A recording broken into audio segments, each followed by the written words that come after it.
everyone. Hello, everyone. Welcome back to another episode of VCTV. So again, it's a very interesting topic today, and I have a couple of new speakers because we're going to talk about Africa, the opportunities that we have in the continent in terms of investments and the money that is getting pumped into the startups and the entrepreneurs in the ecosystem. So yeah, it's very interesting. And today I have some regular speakers and new speakers and a founder from the continent itself who's going to share startup later in the show. So before I start introducing my speakers, I just like to introduce myself for those who are new for the first time on VCTV. My name is Sunny Mohanty. I'm the original director of Latoken based here in Singapore, and I host VCTV every day, Monday to Friday at 8 p.m. Singapore. So VCTV is a platform to connect investors with founders. There we go. That's me. Thank you so much. So today I'm going to start with the speakers who've just joined us for the very first time. A little bit of intro and background about yourself. Lexi, over to you. Let's start with you. How are you? Welcome to VCTV. Hi. Thank you for having me, Sony. Welcome. A little bit of intro and background about yourself, please. Thank you. Sure. So I moved to Nigeria about 8 years ago. My previous life, I was working a typical Wall Street investment banking to hedge fund job and took a sabbatical traveling the continent and really fell in love with it. It's a huge opportunity and really not a lot of international capital flowing into the market at that time. Moved out to Nigeria to work in private equity, and during that time, saw what was happening in the very early days of the tech ecosystem there. Founders were coming back from global enterprise companies like Google, Facebook, and starting businesses in Nigeria. There certainly were a lot of problems to fix, and that's still the case, but really not a lot of capital to help these founders grow. So I decided to switch, moving out of growth private equity and into the venture capital landscape, and supported some very early stage companies that at that time, the likes of Paystack, Flutterwave, M-Pharma, Migo, Smile ID, to mention a few. Companies that are now really the winners in the tech ecosystem. We're currently on our second fund and continuing to deploy in seed and pre-seed companies. So please, if you have an exciting business that's operating on the continent, please reach out. We'd love to hear from you. Fantastic. Thank you so much, Lexi, and welcome to VCTV. I hope you become a part of the family as we go. Thank you so much. Thank you. So next I have Ayo, who's just joined us for the very first time. Hi, welcome to VCTV. A little bit of intro and background about yourself, Ayo. Great, thank you so much for having me. I'm Ayo Bamigbe Teriba. I currently work as a relationships analyst at Ingressive Capital. Ingressive Capital is a $10 million fund. I'm investing in pre-seed and seed-stage companies in and around sub-Saharan Africa, to include our target market, which is Nigeria, Ghana, Kenya, and currently we are trying to close an important entry into Egypt. So we're pretty excited about the opportunity that this kind of platform gives for us to kind of engage the ecosystem, field the posts, and get feedback. And it's also great to find my friend from Accuracy Ventures, and also to see like we are friends also on Paystack Cap Table. That's also one of the recent successes of the ecosystem. And we're excited about the opportunity that kind of gives the growth we've been funding over time. So Ingressive Capital is a $10 million fund. We invested in a couple of interesting companies in and around Nigeria, also in Kenya, and also in Ghana. And our portfolio companies are going on to do amazing things. So excited to be here, excited to talk about the opportunities in Africa and also what we're unlocking with venture capital in the ecosystem. Thank you very much. Fantastic. And welcome to VCTV. I hope that you continue to be a part of VCTV family. Thank you, Ayo. So next I have, I like to go with Joel, who's joined us for the first time in 2021 on my panel. Hi, Joel. Welcome back. Happy New Year. This is my first session with you in 2021. Joel, are you on mute, please? You are on mute. Yeah, so I've been on the U.S. side of the panels for the time being because of the time difference. So very quickly, East West Hospitality Group, we're a private equity venture capital advisory firm, primarily in the retail and consumer space. We've done quite a lot of work in Africa. We've actually worked with emerging capital partners, ECP, with Actis, with Norfund, and a number of other groups, primarily in East Africa and in Nigeria and West Africa. So we love the continent. We love the growth story. And it's quite similar to our work historically in Vietnam, Indonesia, India and China. So we're happy to be here and interested to learn who's pitching. Oh, yes. Thank you so much, Joel, for that intro. Happy to have you back on our show as well with that little gap that we had. Next, I have Sean. Hi, Sean. It just felt like we are in continuation from yesterday's show.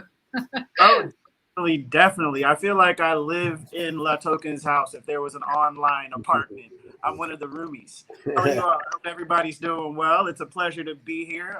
Again, my name is Sean Burrowes. I'm the co-founder of Ingressive for Good. That is a foundation tasked with training 1 million youth, deploying $1 million in scholarship funding, and connecting them to 5,000 jobs over the next 5 years. This foundation created based on what we learned from Ingressive's advisory company and the Ingressive capital that IO is in, but basically to address the talent gap that startups need to grow and scale and different things like that. So I've spent a lot of time listening to and supporting entrepreneurs. So it's a pleasure to hear the pitches today, and it's a pleasure to see some of the old and some of the new faces. So thank you for having me.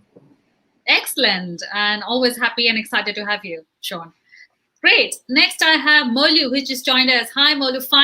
You finally get to join the show. Welcome back on another episode of VCTV. So yeah, let's start with your introduction, please. Hello, everybody. My name is Molu Kusano. I'm the managing partner and founder of Monster Capital. We help growth stage African companies raise funds. And in addition, I'm based in Hong Kong and work in private equity for the Jepson Group. We do high growth investments into European companies and help them expand into China. I'm super happy to be back on the show and look forward to hearing the pitches. Thank you.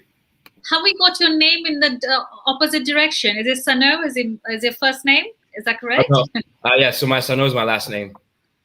Oh, okay. So I got it right. Thank you so much for clarifying that. So next I have Gary. Gary, hi Gary. Welcome back. Hi, it's been such a long time. Yeah. Like 24 hours.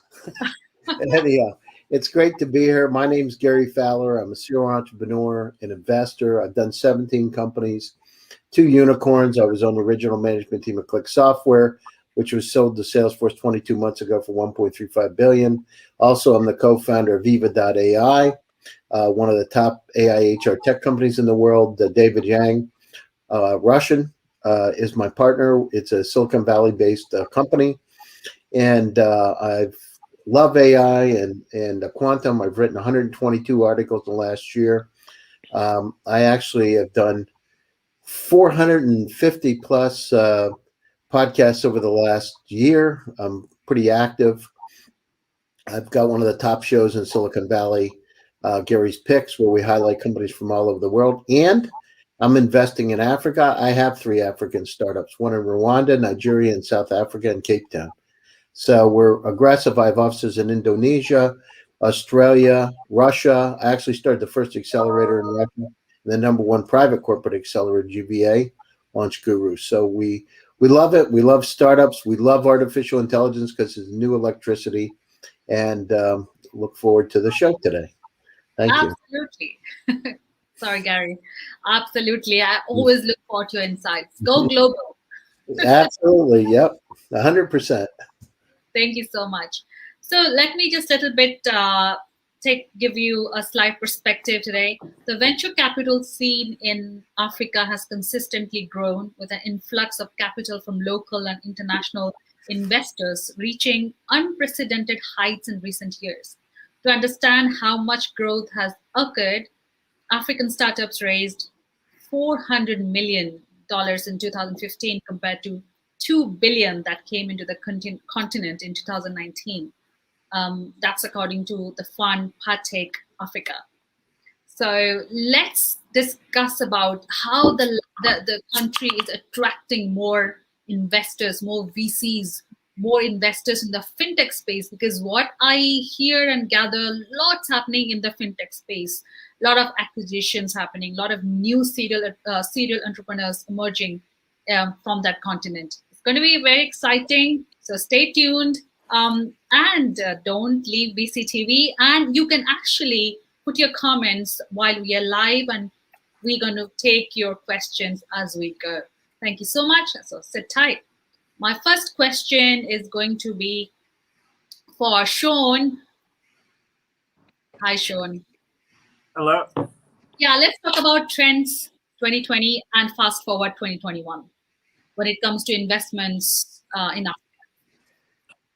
In 2020, as far as the trends go, we did see a lot of up and down. And again, we saw similar patterns to what you were seeing all over the world. But again, it was just done quite differently within the continent, specifically Nigeria, where I'm based. So again, you had a lot of focus on, of course, the belle of the ball, which is always fintech. So you had a lot of companies that were attracting funding and different things there. I don't want to take too much from Ingressive Capital side. I know there's a specific $200 million mention over there. But again, you just see a lot of people trying to solve the problem, especially now when you have all the back and forth with FX and different things like that. Of how do I make payments to my neighbor? How do I make payments across the board? And again, what you find now is I can't say it's increased now, but what you've always seen going on is like, how do we reach the unbanked? How do we access the untapped? So that's why you see companies active, like you see your Pagas, you see your you see your Paystacks, you see a lot of different payment platform companies that are growing or even just surviving longer than a lot of people thought, because that's a major problem that we're trying to solve. Another area outside of the fintech space is you see a lot of edutech. Again, the world has transitioned into solving a new problem. How do you teach people when you can't touch them? You can't talk to them. How do you run your offices now? You see, again, we had this conversation before, Sunny, where a lot of us have shut down our offices and different things like that. So there's a transition into, again, just a major focus on collaborative technologies. A lot of focus on the education side, but also on the co-working side. We saw Zoom increase by 600%.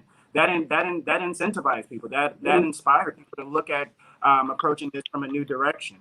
So those are some of the major ones. I know we all have some areas we want to tap into, so I'll try not to go into all of them. But yeah, the last one I would touch on as well, that this is a reach over from yesterday. So if you guys were on the chat yesterday, I'm gonna go ahead and just sprinkle in the mix gaming. Again, sure. And the memes. Yeah, gaming. Gaming.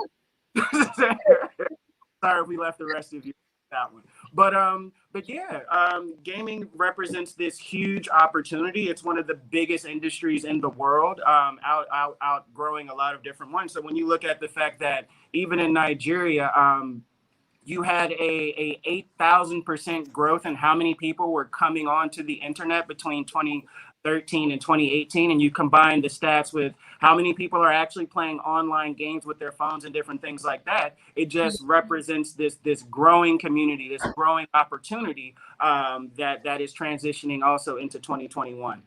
Again, I feel like that's 2020, and I feel like 2021 is 2020 part 2.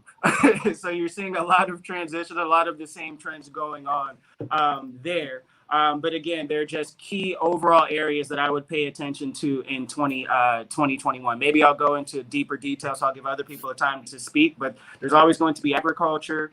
There's going to be infrastructure and power and logistics. You're looking at, and also you're looking at the retail sector, just based on the amount of people. You're looking at 34% of the African continent now transitioning into a middle class, and those numbers are growing. So you're seeing a growth in the amount of expendable income. But please let me release the mic. Sure. No worries. Thank you, Sean. That was great start. Thank you so much. Next, I'd like to ask Joel, who just mentioned that he's investing a lot into African startups.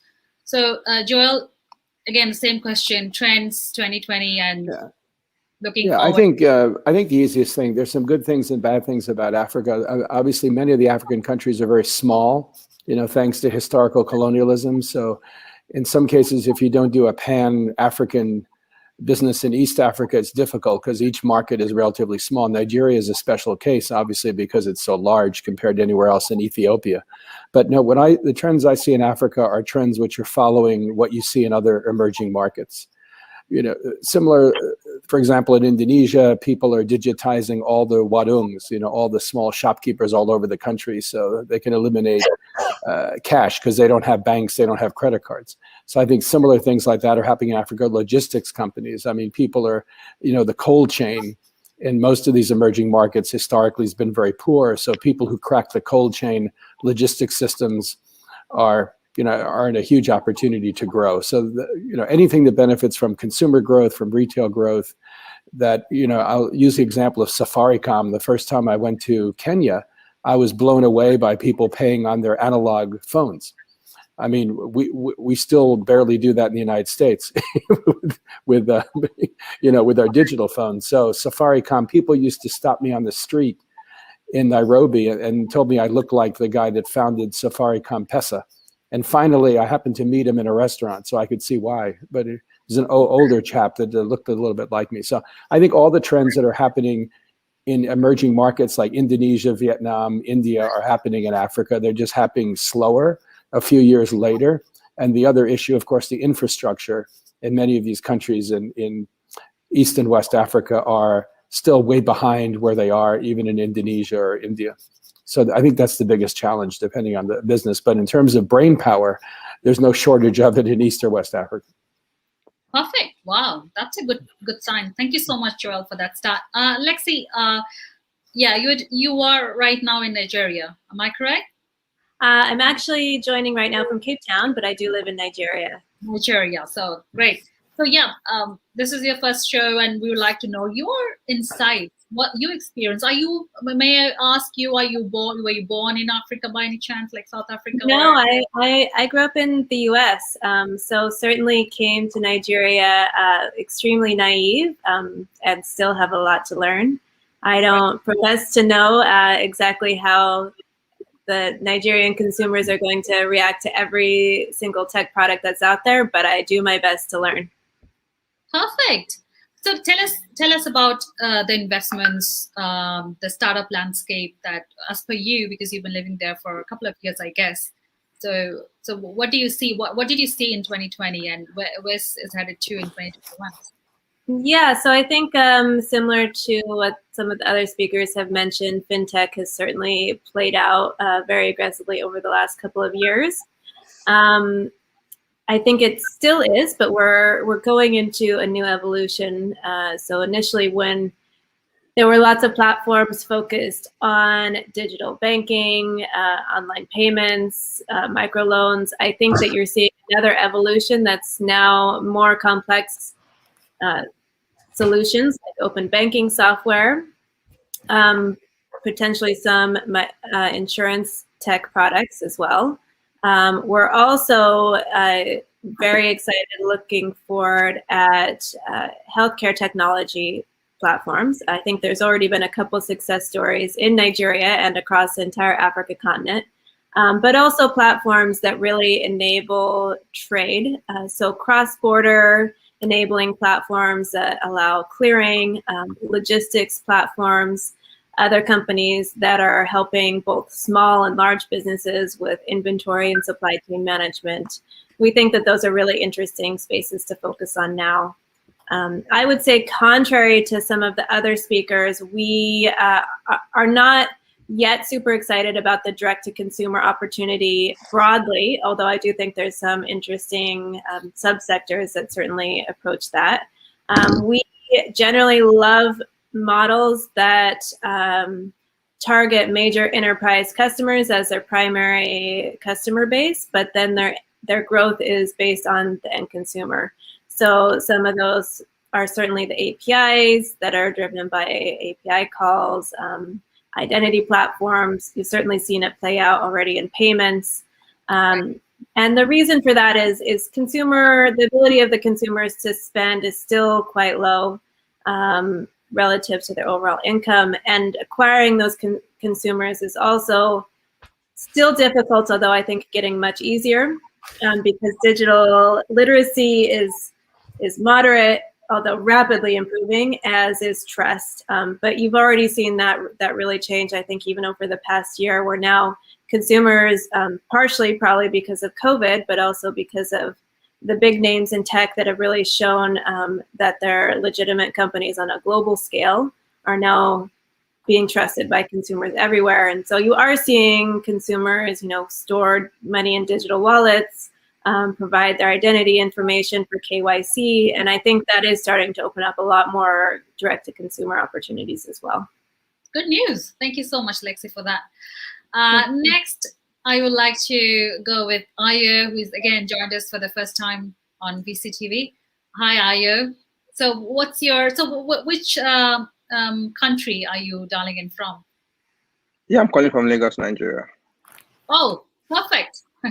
So yeah, let's start with some some insights from you as well. Like we have Sean and Lexi and Joel shared some of the insights. Anything you'd like to add on in terms of trends and the future?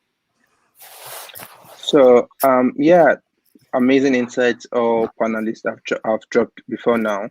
But kind of for me, it's actively being a boot on the ground. I'm like a soldier in the ecosystem, which means I actually do a lot of engagement with founders. I'm also kind of very versed with with analysts across different ecosystems and different VCs. I would say that it's more of the science coming out of Africa is more of a good sign that needs to be more like deepened down.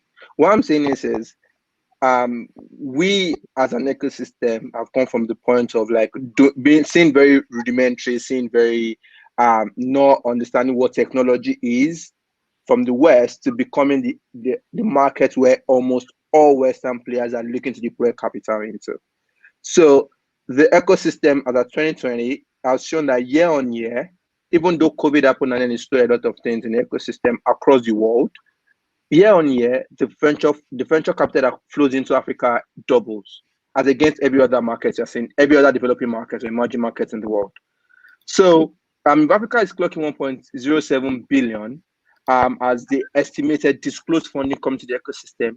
For just 2020, I would say this is a growth, like we're in the growth stage of development for Africa. A lot of our companies are starting about 2015. That was Paystack, was the first company to go to YC as they exited. You've got Sendwave also exiting toward Remit. You have seen Bionic. So like every other structure that means a complete ecosystem is happening. You've got like as fund managers, we know we've got to raise, we've got to deploy, and we've got to return. Some interesting signs are coming out of the ecosystem, like we are already back returning capital to our LPs. So for Africa, it's still going to come to pass that because we are a very dynamic continent across everything from skin color to actually even our growth phase. We are a very the models across the world doesn't particularly mean it's going to work for Africa, and that's what makes us dynamic. So we are at the growth stage because we are finding interesting growth stage funds start deploying into specific niche companies into Africa. You're seeing target VCs going to companies like Kuda Bank. They're deploying across just their niche of funding. You're finding interesting companies going to ULESSIN, which is an edtech, across a specific niche of like companies. That means an edutech VC going into an edutech company, a digital bank VC going to a digital bank company. So you're already seeing like the growth stage has come to a stage where people are no more just waiting on trends or like, oh, how are the governments doing? But people are able to see like, oh, the innovators in the ecosystem have taken the bulls by the horn, I'm moving forward. I've got traction. I've got things to report as success. So why won't you want to back them? Why won't you want to back the continent that's going to have 50% of the working population by 2050? Why won't you want to back the next emerging markets that's got a growth phase that is actually tackling the likes of established markets across the world? You've got Kenya, you've got Rwanda. Rwanda is doing policies that kind of makes it very synonymous with Singapore. You've got Nigeria doing a lot of, like, even though the regulatory balance coming out of Nigeria is not the best at the moment, but you've got the fact that the innovators in Africa would not stop.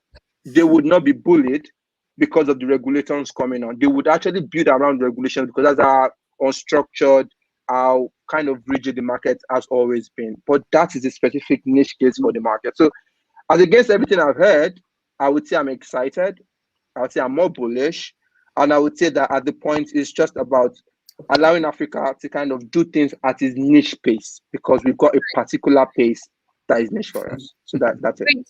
Thank you so much, Ayo, for that. I love, very elaborative insights as a start. We have somebody who's going to pitch Hugo later on as well. So quickly, Molu and then Gary. Molu, your opening remarks and talking about trends and future of startups and investments for 2021 as well. Thank you. So all the panelists have said amazing things. So I think that the biggest trend last year in the African ecosystem was the validation, right? Like the most important validation was the exits that we saw. So we saw the Paystack exit, which Ingressive Capital and Maya were a big part of. We saw the MS Africa exit. And also Lexit too. Exactly, and Alexi as well, right?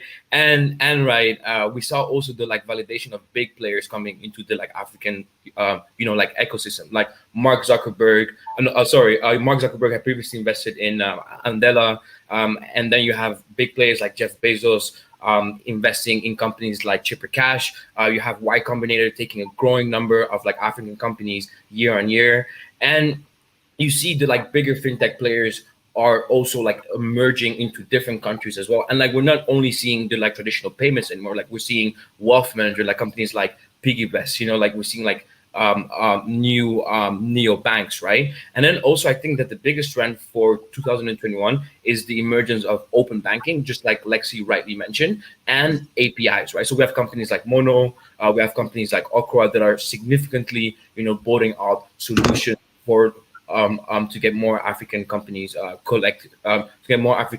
connected to their consumers. So I'm very, very bullish on the future of African technology. And to the point of Joel earlier, even though Africa might have infrastructural issues, I believe all these issues are beautiful, because it just gives more room for tech-enabled solutions, and it gives more room for innovations as well, right? Most countries, right, may not have the proper road infrastructure, right? But the good thing is people have 2 mobile phones, right? The internet penetration is growing year on year on year, right? So that's why we're seeing the emergence of durable companies that can actually scale throughout Africa, right? So I think there are very, very beautiful things happening on the continent, and with investors like Lexi and with people from Ingressive Capital as well. I'm sure they're going to continue to back category defining companies. Yeah, I see Sean has been doing this. It's basically an Indian dance step. Great, he's happy, he's doing hooray. Okay, great, thank you, Molly. Before actually coming live on the show, I was reading as well. I did a little, I was very, in a good way, surprised to see so many entrepreneurs in fintech, payments, open banking, API. I mean, infrastructure is a challenge though, that's what I read, but still lots happening in Africa as a whole continent. Gary, over to you, please, because you are a global person. And let's talk about what you see. I'm a country boy. Come on. Country boy. From Pennsylvania. So yeah. we see that there's, intellectual capacity is evenly spread around the world, but opportunities aren't. And so when I first went to Russia in 1992, people said, oh, why would you go to Russia? There's nothing there. It's a third world country, etc. And, the rest is history.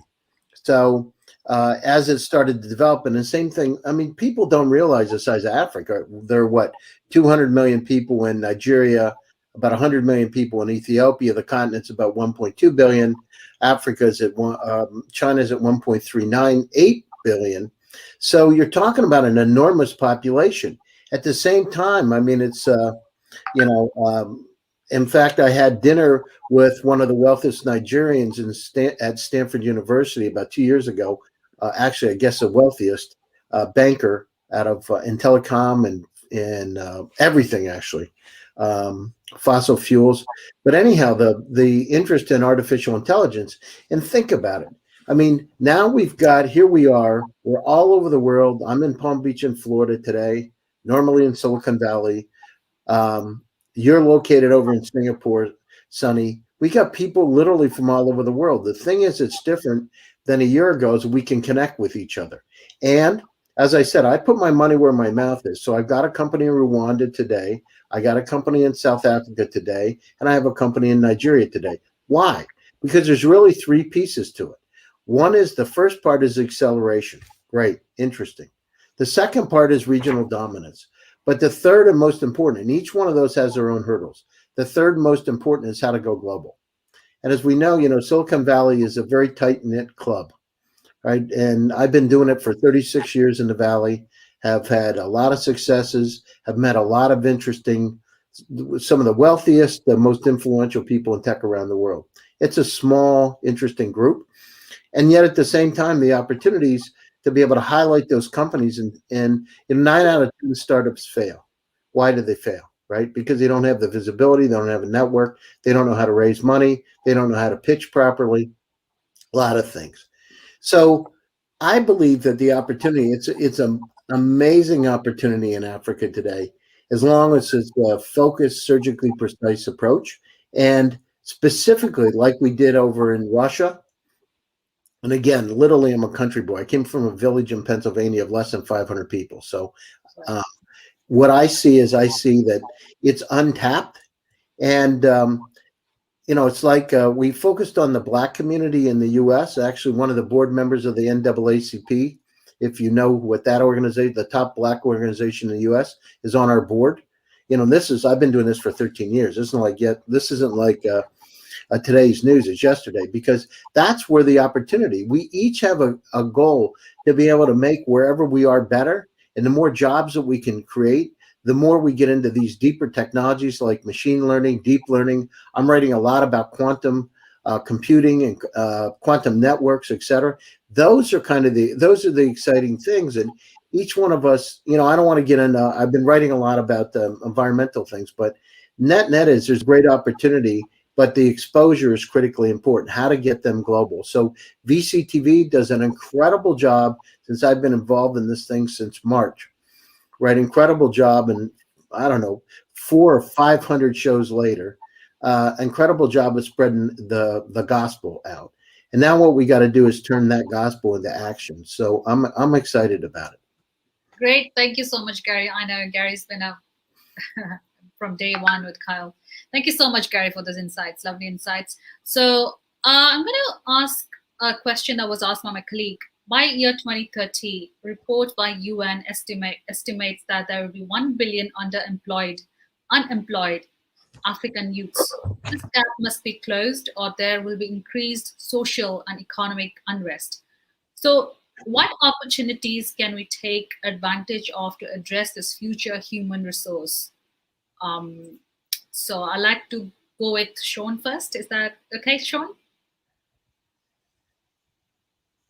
Sean, you unmute. Gotcha. We back. Honestly, that's right down my alley. So Ingressive for Good is basically geared towards filling that gap. We're actually now completing a labor market research report that tends to actually go through and survey a lot of the major companies that are hiring talent, and also the ones that are placing talent. And then we will follow up with phase 2 with the company where we actually go to the talent itself and see what the actual gap is. The truth of the matter is, as much as there's a gap in technical talent in the African continent, we need to understand there's a gap in the entire world. One of the opportunities that I didn't mention before was that if you start getting into data and different things like that. So there's this really interesting company that basically sets up, that trains people how to do data entry for those, basically data AI. Basically, it's programming the AI for a lot of different websites and applications and whatnot. And they're training people who are just barely literate and actually teaching them computer skills and how to do this. And it's just that serious. They have to go down that far down to the pyramid to start accessing the talent that they need in just that particular sector. Again, the major issue that we find within the African continent and that we find in most developing countries is that even if you go to the university level, universities do not have the capacity to create the talent that is necessary to compete at the global standard. So you find a lot of people having to augment their educational path with things like online learning courses and different things like that. We particularly are plugging them into internships. We're plugging them into, we're connecting them with mentors and different things like that. Because again, just graduating from school and just taking a course, it still does not fill the gap. We have a lot of entry-level developers. In our community, we have about 40,000 with our newest iteration of the company, Ingressive for Good, that we've launched. But again, if you want to go through and filter that group and say, like, how many of these guys are CTOs? How many of these guys are senior developers or even junior developers? If you start to see a much, much smaller number. So again, if we are going to start attacking this gap, we have to start having a conversation where we bring in the private sector, where we start bringing in these corporates and saying, like, you have to start giving people a chance to work and intern and learn. You don't just wake up. Andela found this out the hard way. They had a lot of money invested into their policies and practice. I mean, not policies and practices, but the company itself. And then, fast forward a few years, and now they had to change the entire model. They had to scale back. They had to let go of almost 200 or 300 developers because there's just not necessarily that market for it. And you can't just keep siphoning all the talent to developed countries. You have to start developing those opportunities locally.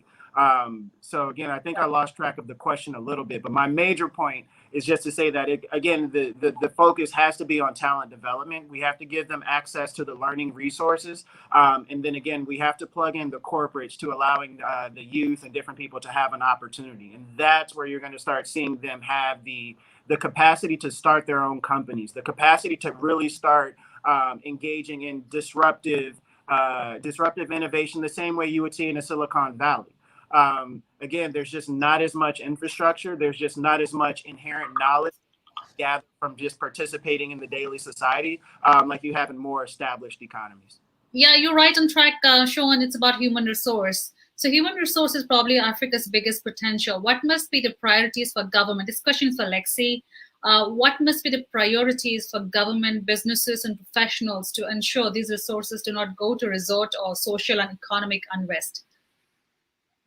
Well, I think that for me, that's for Lexi. Yeah, Sean, but I think Sean probably has a fantastic view on this also. Maybe can you hear me? Yeah, we can hear you, Lexi. Yes, very much. So I think certainly inclusive policies for private sector companies themselves are hugely important. Enabling companies to really grow only improves the employment challenges that we're facing.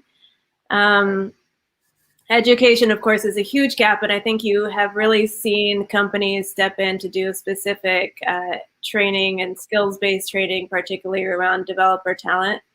But also, this can certainly be expanded into not only other aspects of technology, but communications, call centers, whatever you have. I think that Nigeria specifically could be an incredible hub for a global digital marketplace of talent, and is already starting to be.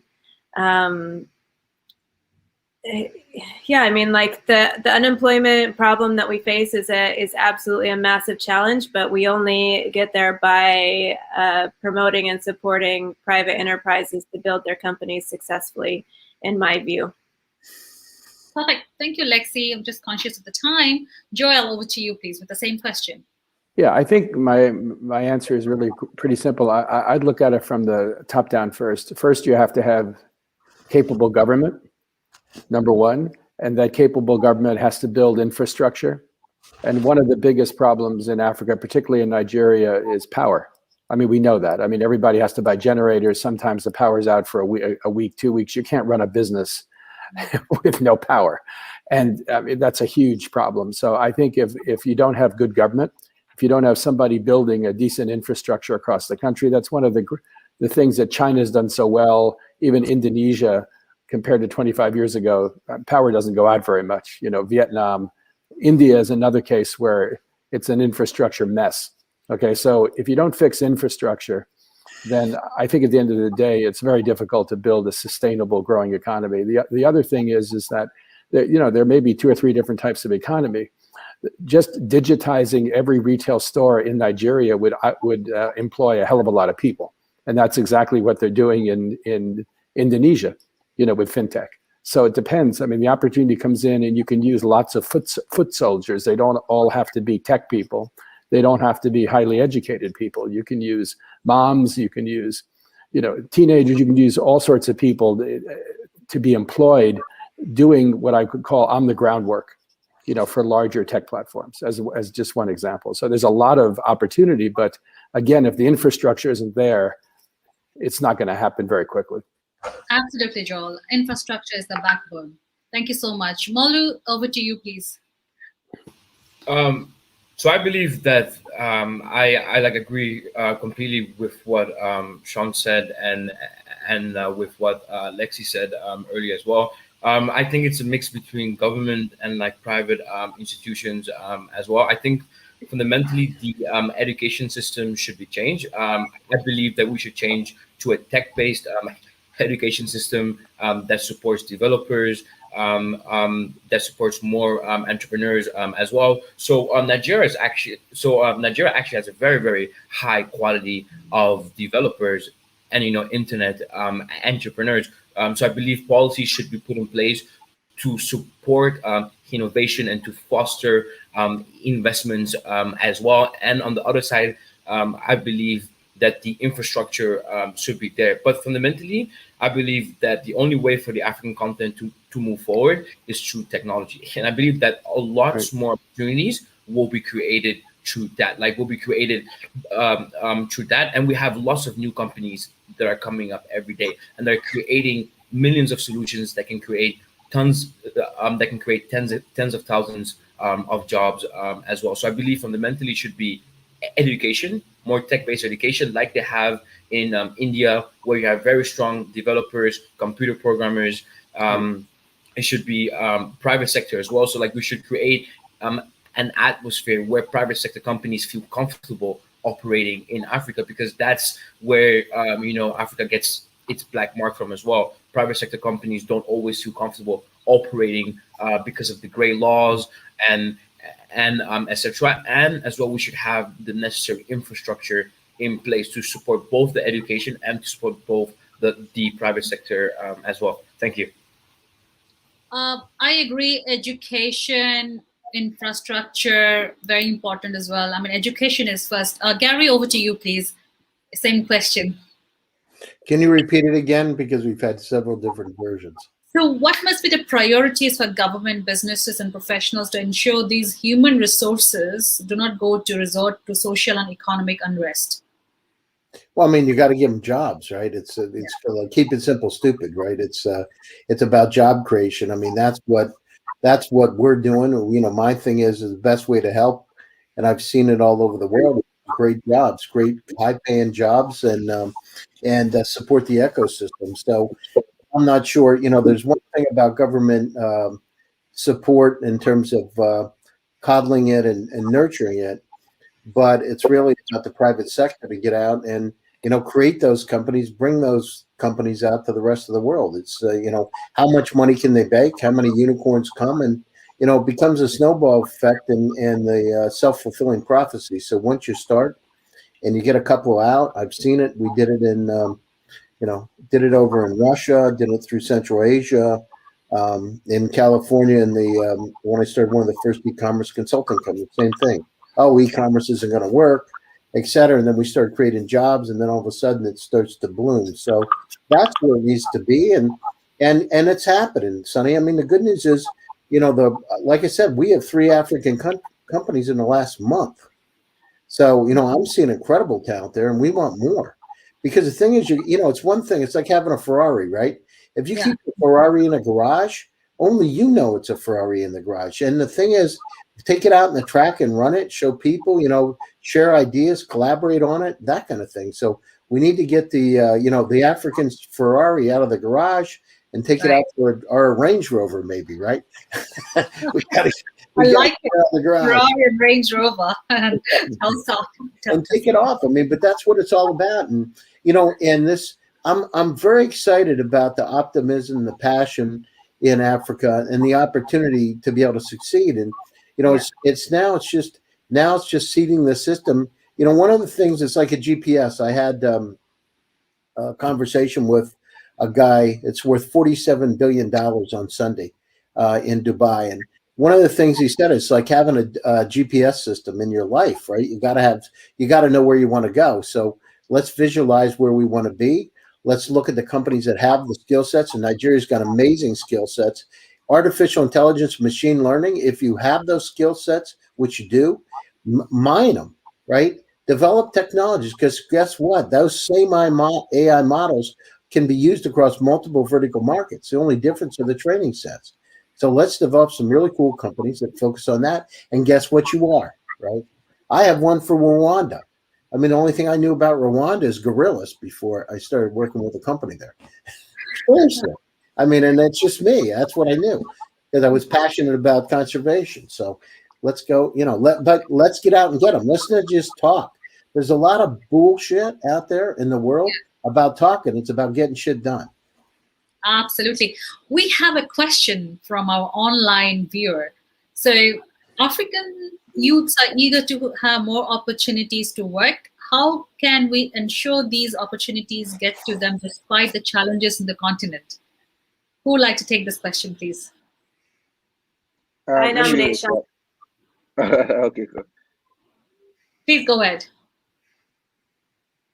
Thanks, Nathan, for asking that question. So for me, the thing is, just tying that to also the question asked before. For whom much is given, much is expected. So Africa has gone to a stage where you have 17 years old as its median age.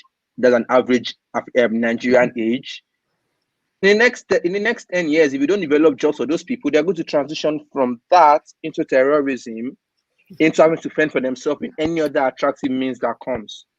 It's not who we are, but it's the fact that when a man goes to a particular age, he's got to feed the folks behind him. He's got to feed himself, and he's going to find a way to do that. It's just a human instinct. So a lot of African youths are eager to get opportunities to work. How can we ensure this opportunity gets to them? And so the thing about the continent is, first of all, it's perception. And I feel a lot of times, Africans, and we are doing it, we need to kind of redesign the PR that gets out there. Before now, there's a lot of stories that made about Africa, fraudsters and whatnot. But the truth is, we all know that Africa is not the height of fraud in the world. There are more countries that do fraud than Africans, but they're pinning on the Africans. So how would you expect people that actually get a version of the news? If you only watch CNN, you only know the good thing about Democrats, right? So it's like Africans need to actually do the right PR into the world. Like, we need to actually show who we are. And we've seen it in amazing companies all around the world.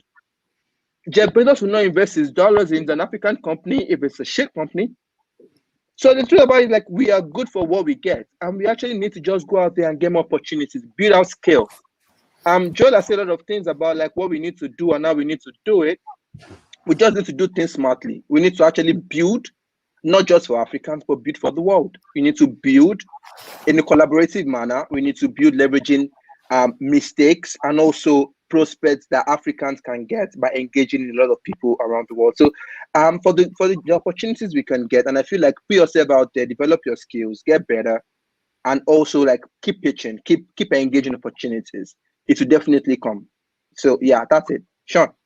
Thank you so much. Sean, over to you, please.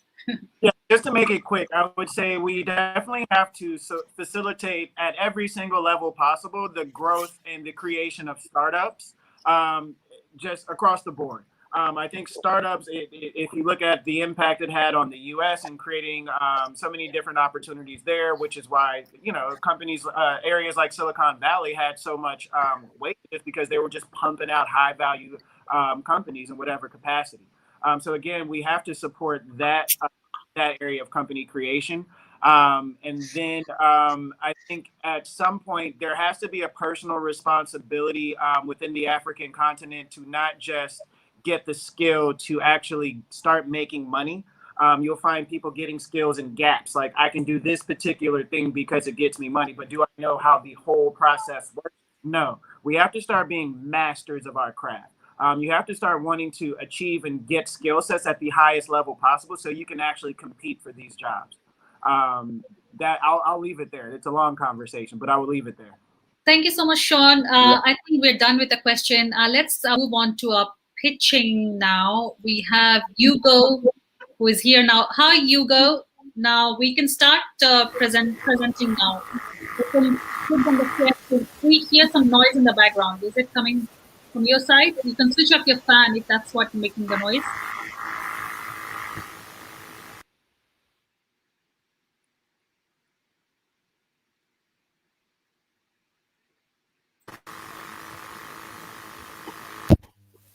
Yeah, that's better. Can you unmute yourself? Can you hear me now? Yes, we can hear you. You can start the presentation by clicking on the share button on the. All right, thank you.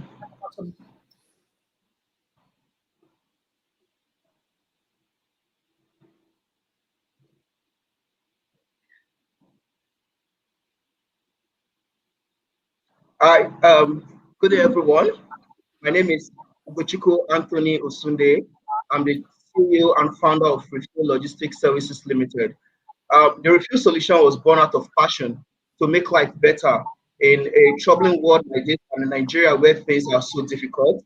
I had this experience of running out of gas on a very good day, and somehow I lost my cool because I was unable to get my gas delivered. And out of that experience, the Refuel solution was born. The problem is, most times, because of the large expanse of land in Nigeria and distance from gas stations to residential areas, we have difficulties in accessing this service. We go all the way driving, and with the traffic in Lagos and most cities in Nigeria, you have issues of accessing this service, despite the fact that most of these gas stations are readily available for services. Now, the problem of convenience is it's happening that we have to go distances, driving, stuck in traffic to get our gas filled.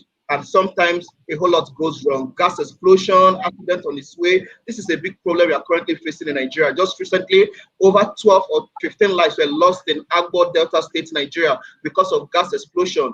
Both people that were discharging the gas and those that came to purchase lost their life. Now, the problem is enormous. Nigeria is currently going through what is going through in COVID-19. Distancing is very important to help stop the spread of COVID-19. It's a problem we have right now. What is the solution Refuel is bringing? Refuel is an independent solution that integrates various vendors across a particular area. For instance, the various gas vendors in an area subscribe to the Refuel solution, where they can have their services on the Refuel gas app, thereby making themselves readily available to be accessed by consumers. So the consumers go to the mobile app, check for the closest station to them, just like Uber and Taxify. They easily access these ones closest to them. And the Refuel solution is such that it's not done here in Nigeria as it were in other words. We are using motorcycles, unlike tricycles that are being used by some of these independent gas stations. We are using motorcycles that are two-legged, so they can easily maneuver through traffic, and they are faster. The fabrication done on the for the carrier is such that it can take 2 cylinders, 2 bottles at a time. Refuel will bring about it has brought about job creation because we employ riders, admin staff, administrative staff, the accountants, and all that. So we are looking at expanding to bring in job creation. At the moment, like we discussed during this section, a lot of people are losing their jobs. So we have to contribute as our corporate social responsibility by creating more jobs in the ecosystem. It reduces the number of road users heading to the gas station. Anything can happen. The roads are not really safe in Nigeria. But with our trained riders that are working for refill, we have to mitigate the number of people heading to different gas stations at different points in time to get their gas refilled. It ensures that customers get value because our various gas vendors that we are currently subscribed to and the many more that will come on board will ensure that value is sold for what money is paid for.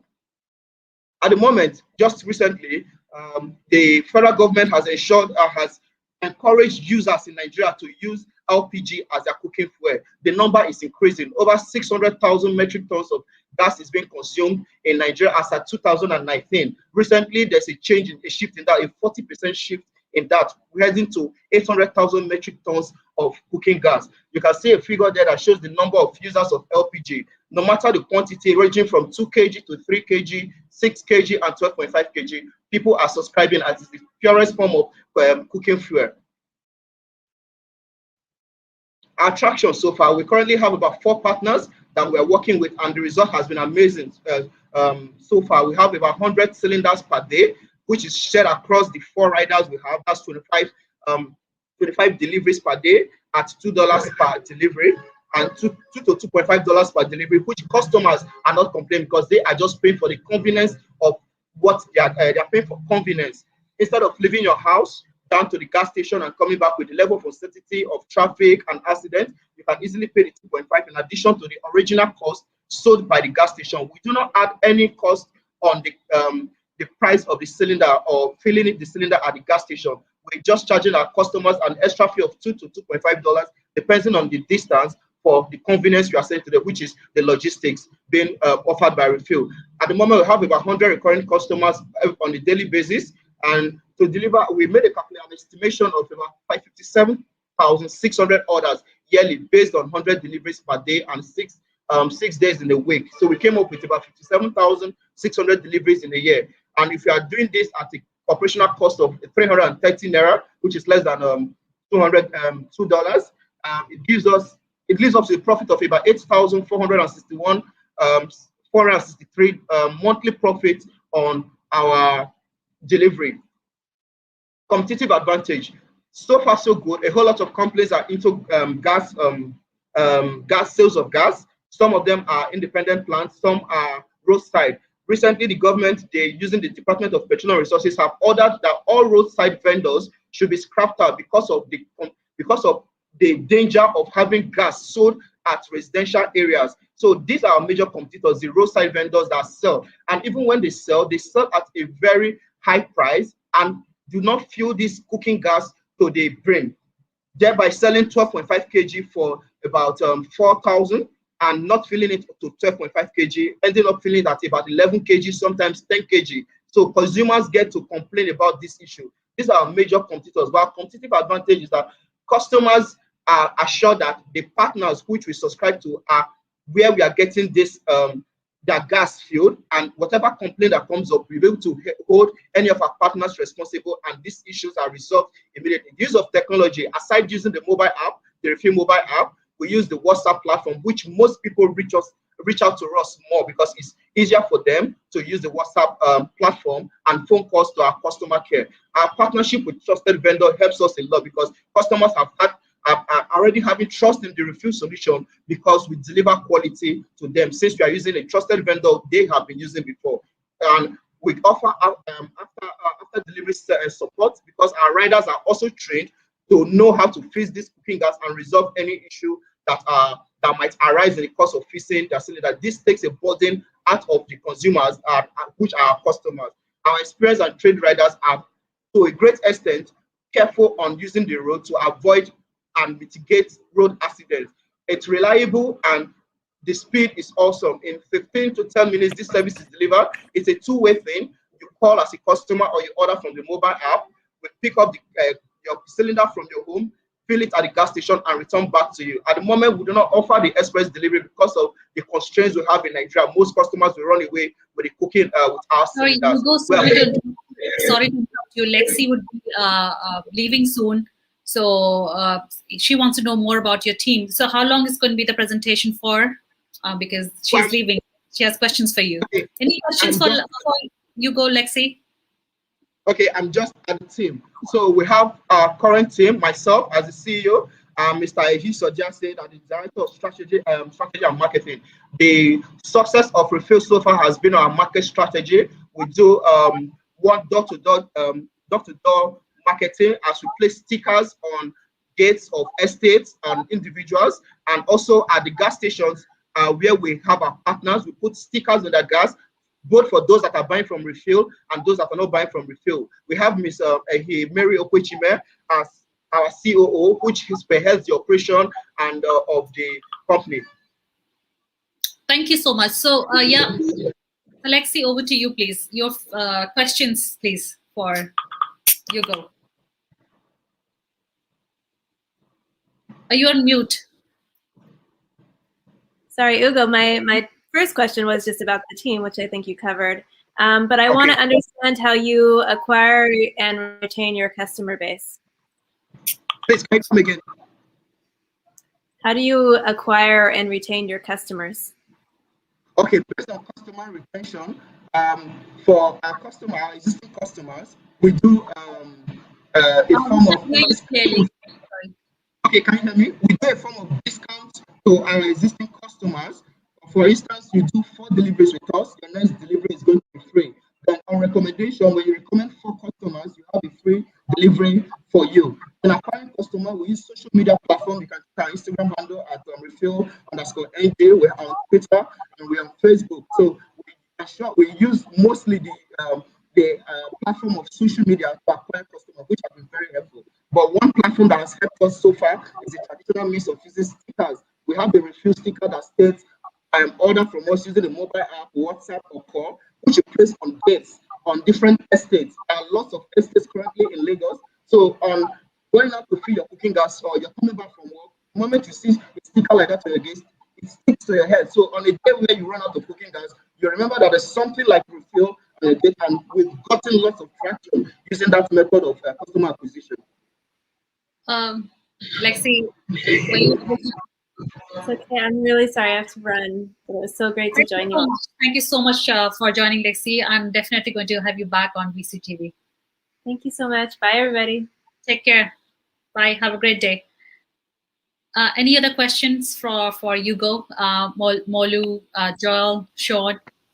Yeah, I have to drop off in a few minutes as well. But yeah, I do have a few questions. So, Hugo, if I get this correctly, right, you're basically an aggregator of different vendors of like different like LPG and like gas station vendors, correct?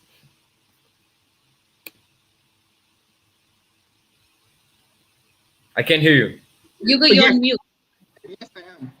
Okay, and have you developed a platform? And have you developed like a platform for that, or?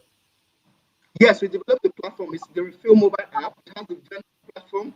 It has the vendor platform, the customer platform, and the riders platform. So they are integrated. There are 3 mobile apps synced together. So the riders platform, the riders receive the order using that platform. The vendor platform, they see daily transaction, and the customer platform, they order from the mobile platform.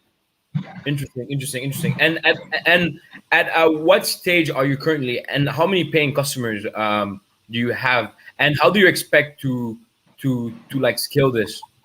Okay, at the moment we have 4 riders at the 4 different stations for proximity.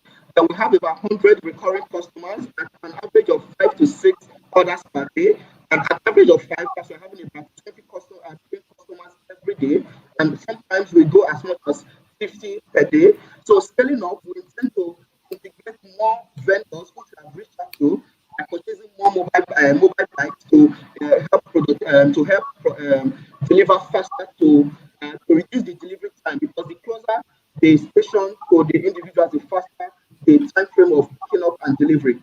So scaling up, we have to reach more vendors and get more of our delivery bikes closer to them. That's we're scaling up. Okay, perfect. All right. Hugo, I need to run right now, but any last words from you, Molu, before you leave? Yeah. Any last words? Yeah, but thank you for pitching to us. And yeah, Sonny, please do send his deck to us after the call. Thank Absolutely, you. I'll do. Thank you so much, Molu, for your. Thank you. So Joel, yes, I'm going to connect you with Hugo on email. So you have any questions for him now, right now? Personally, because I've been to Africa many, many times, Yeah. I see the need much more in the low tech than the high tech. And also, let's be honest, the employment doesn't come from startup. The employment comes from scale up. So putting all the money into startups, in my opinion, is a waste of money. But finding the companies that are $5 million now that can be 30 million, 50 million, 100 million, that's how you create employment, not trying to find startups so easily, because it's much easier to scale something that's already working. So regarding what he's doing, look, I've been in places like the Philippines where there's a massive business distributing filtered water. Okay, I've also seen a massive business distributing cooking oil. So I think the basic stuff that people need, and I hate to say this, so please, I happen to love Nigeria. I love the people, but the infrastructure is so terrible that people are not going to get in their car and drive over to a gas station and buy their cooking oil. It's not going to happen. You'll be in a traffic jam for 2 hours. So I think the smarter thing is using bicycles or mopeds or some sort of cheap transportation to get these products to households. So I think if he's got a good solution to do that, it makes sense. So I'd like to see the deck, because look at Jumia. Jumia basically is food delivery on bikes, and it's got a massive valuation on the stock exchange in the US, right? And what did they do? They took Uber Eats or DoorDash idea and matched it to what would work in Nigeria, right? So, I mean, the same thing. I mean, what he's doing is a basic need. Housewives, families need this. And if he can figure out a way of delivering it easily and cheaply without people having to go out and get it, then he's onto something. So I'd like to see the deck. I'd like to know how many competitors you have, and because I'm very familiar with this kind of thing, particularly filtered water and things of that nature that I shouldn't say housewives, families need. Okay, so right. What's your counter on that? Yeah, Mr. Joel, probably you didn't hear me clearly. We're actually using motorbikes. That's just like you mentioned. Right. We use motorbikes, so it's way faster. Unlike other vendors, they use bicycle, which can still be stuck in traffic. So it's very hard to hear. It's very hard to hear. I'd rather look at a deck. I'd rather just look at a deck and find out how to. It's easy. I'll send it. The voice is disjointed, as you know, Sunny. It's very hard to understand. So. Yeah, absolutely. My apologies for that.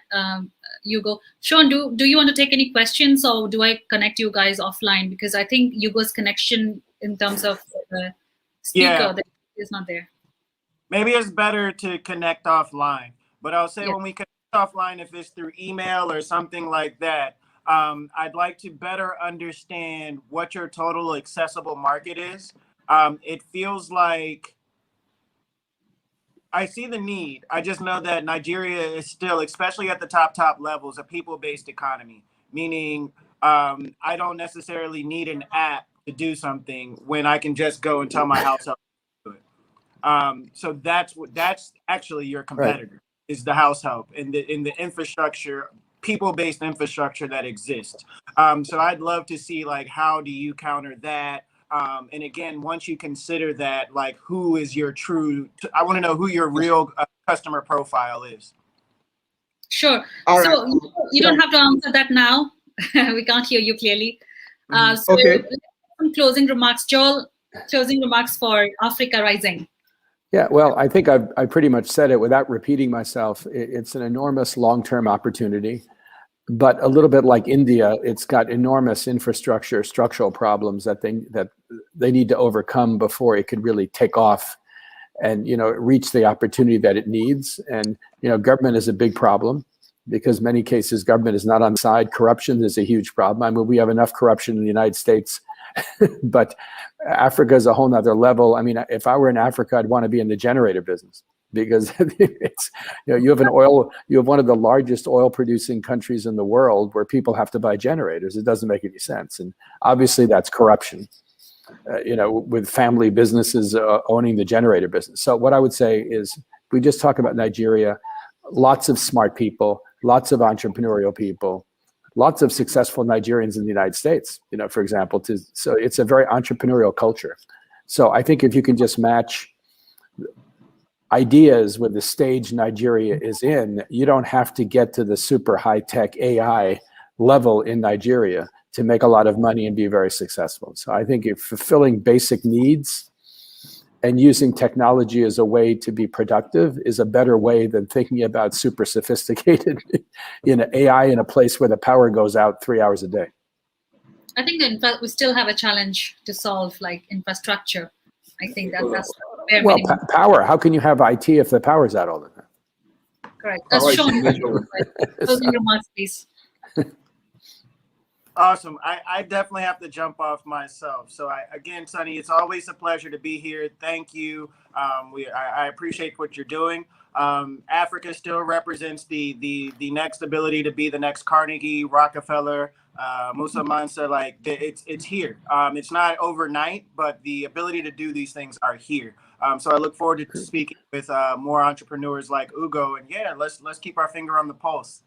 Thank you so much, Hugo. Thank you, Sean and Joel. Thank you for the show. We are done with the show. I'm back tomorrow on VCTV with another topic, another set of speakers. Till then, keep watching VCTV and have a great day, all of you. Bye-bye.